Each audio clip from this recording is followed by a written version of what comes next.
persons, Sri Ramakrishna, Sarada Mata and Swamiji. Superb. Where do you get such people? I always say to the people, you are more than 100% safe in the lap of Sri Ramakrishna. You don't have to worry, you don't have to fear about anything. So, Sri Ramakrishna would be amused at the bluntness of his disciple and not wishing to interrupt his ideas.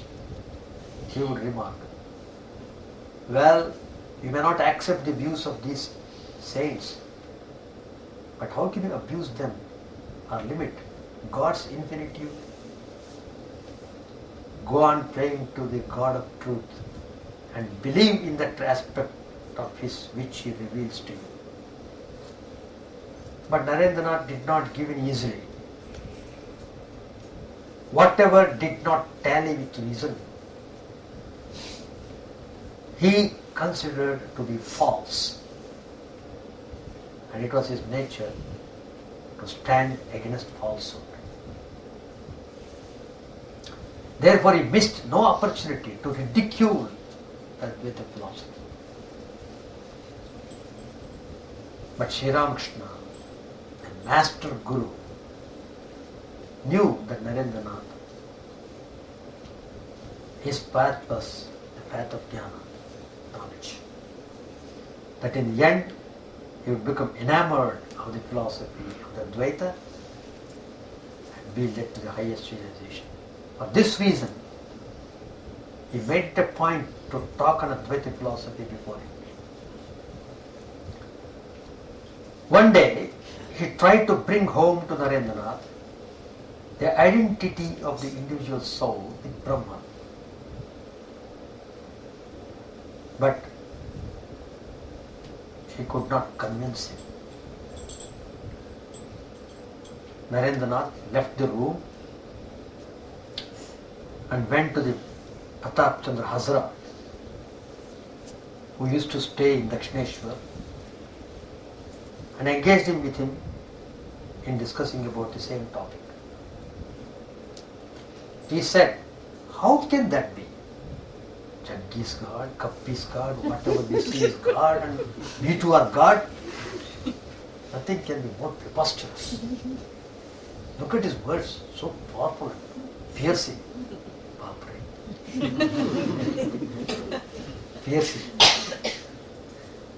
Hazra also joined in his criticism, and both began to laugh. Sri Ramakrishna was in his room. He was in a state of semi-consciousness.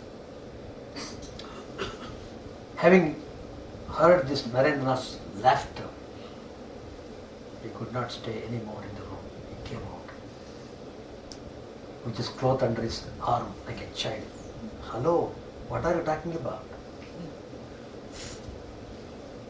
He said, smilingly. And then he went near Narendranath and touched him. Finished. All his talks became silent. The instant effect of the touch of Sri Ramakrishna was samadhi. You must know Swamiji was thoroughly pure to get into that state. Otherwise, Sri Ramakrishna would not touch also. Please note that point. He was so pure. So, Sri Ramakrishna touched. So, Sri Ramakrishna's grace, Guru's grace, bestowed on him through touch. He doesn't have to do any austerities as Sri Ramakrishna did. You must know that Swami Vivekananda was born out of the power of Shiva, the Lord Shiva himself. This is unique incarnation. Shiva himself born as Vivekananda. That's why Vivekananda said, a day before he passed away, walking in Berumut and coming to the spot, he said, look, when I cast off this body, please cremate me here. That's exactly the place where Swami Vivekananda has been cremated there. And then he said, put Trishul on the top of the temple. That's why you find Trishula there, Swami Vivekananda's temple in Berumut. Next day he passed away, Swami. That is Swami Vivekananda. Whoever, Sri Ramakrishna has said that, whoever has sincerely aspired for God, whoever it is in the world, they will all come to me. If by chance they won't come, they will have to wait for a long time. So coming to Sri Ram is the greatest blessing, I should say. You must feel. Don't simply think, I have taken initiation, it's over. What do you mean by that? Over? You must put your heart and soul, how you will be able to intensify spreading the message of Sri Ramakrishna. How much you are identified with Sri Ramakrishna's ideology and his mission. I want in action.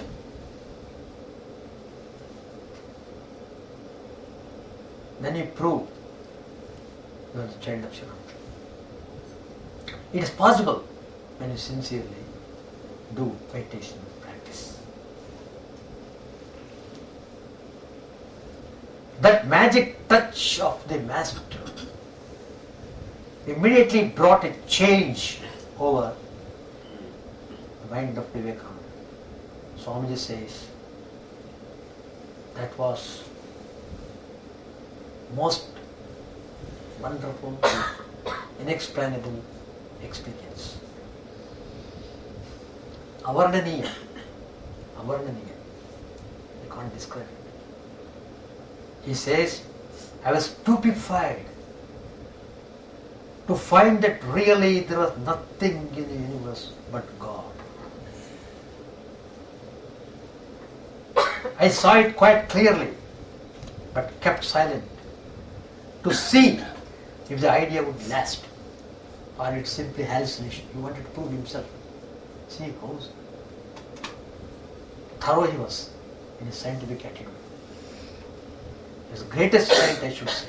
Greatest scientist, Swami Vivekananda. Even with that experience of samadhi, he wants to be firmly convinced that this experience was not a hallucination. It's not simply a daydream. It is a reality. He wanted to be sure of that. That influence did not abate in the course of the day. Swamiji explains. He returned home. There too, everything he saw appeared to be Brahman. Sarvam Kalvidam Brahma. Upanishad statement. Mahavakyam. Sarvam Kalvidam Brahma. Everything is Brahman only.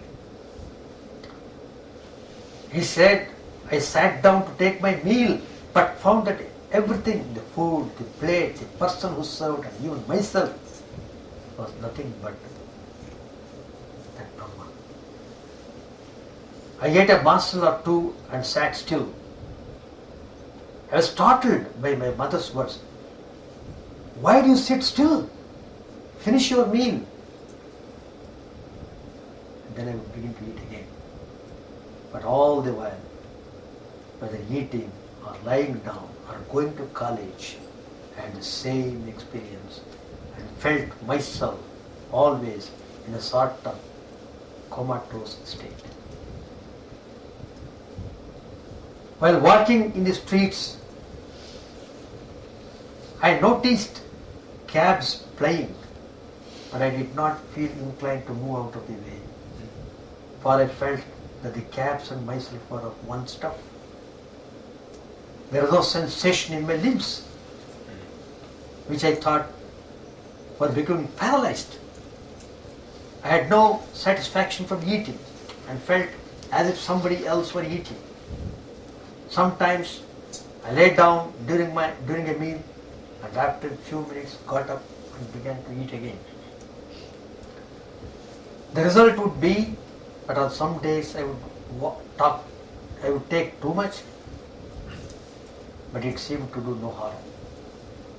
My mother became alarmed and said, there must be something wrong with me.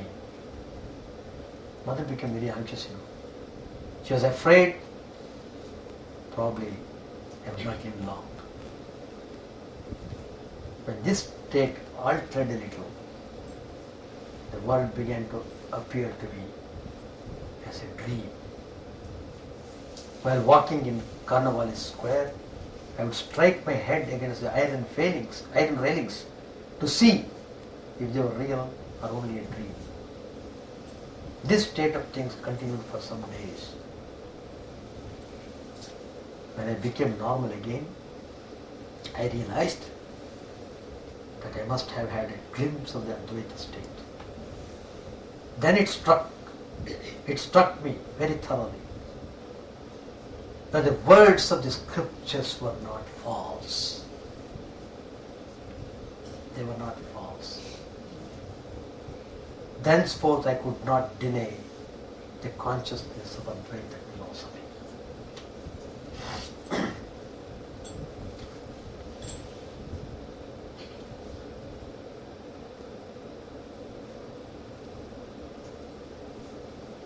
"12:30 is lunchtime. Now it is 12 o'clock. Question and answers session, heartily welcome. Each one of you probably have a lot of questions.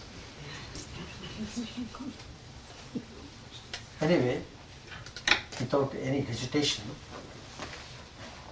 you are welcome to ask the questions. I'll be happy to answer them in my own style.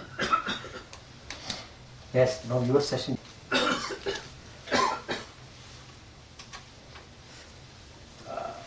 The question of Advaita, if I am God, is there any effort needed on my part to reach God? As long as we are in the body consciousness, as long as we have not realized the truth, we need to do practices.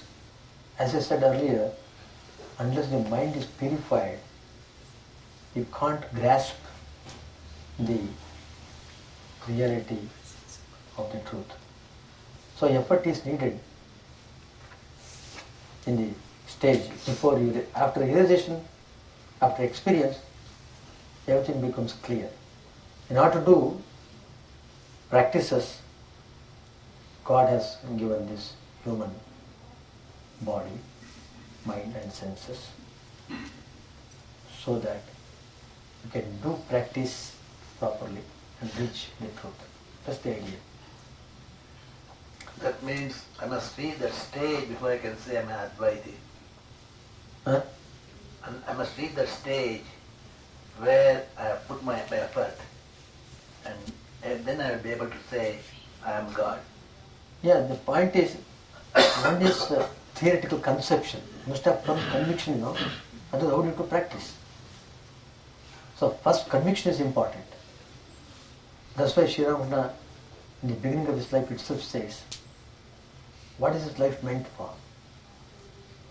I have to realize the truth. So he fixed the goal first, realization of the truth.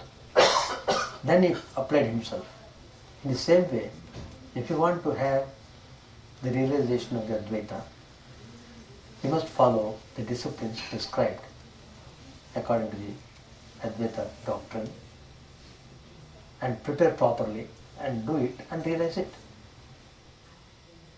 It is true. So the life is given.